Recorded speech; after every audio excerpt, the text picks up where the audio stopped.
कल मोर कंगना,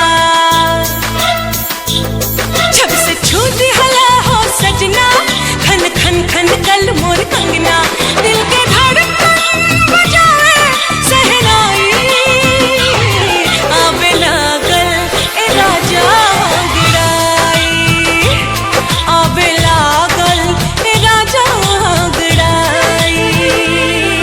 एहसास समझ में आए का होला प्यार बुझाए, एहसास समझ में आए का होला प्यार बुझाए, हाल दिलवा के का हम बताएं, कैसे तोहसे नजरिया मिलाए, कैसे तोहसे नजरिया मिलाए।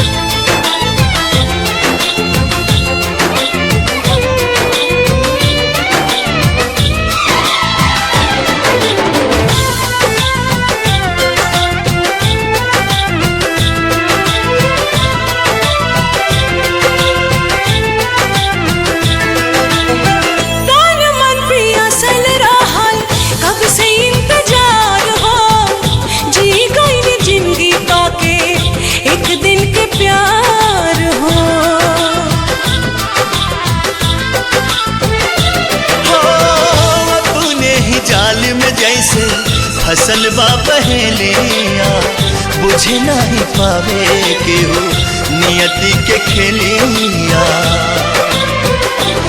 जिंदगी जाने कौन मोड़ पे ले जाए, कैसे तोहसे नजरिया मिलाए, कैसे तोहसे नजरिया मिलाए।